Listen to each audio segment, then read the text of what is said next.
Bienvenue dans notre émission La puissance de la grâce. Le titre de la méditation est « Prier ». Si quelqu'un veut venir après moi, qu'il renonce à lui-même, qu'il se charge chaque jour de sa croix et qu'il me suive. Luc 9, verset 23.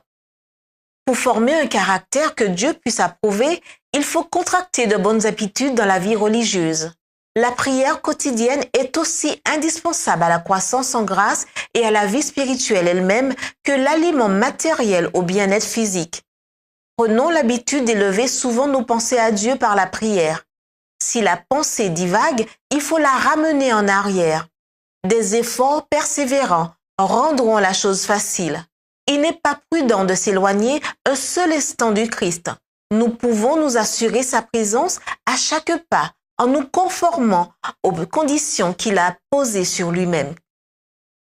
La religion doit être l'affaire principale de la vie, à laquelle tout le reste doit être subordonné.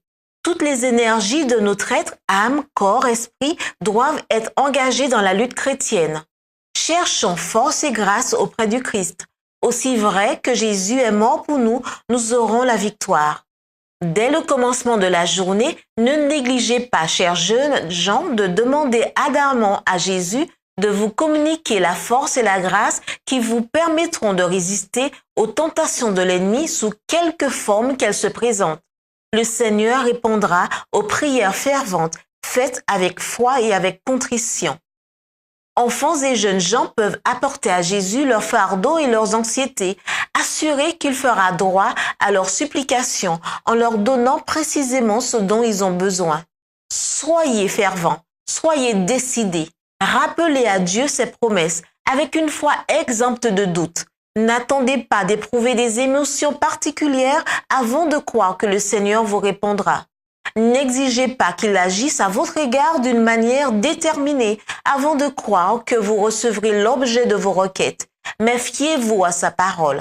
Remettez toutes choses entre les mains du Seigneur, pleinement persuadé qu'il fera droit à votre demande.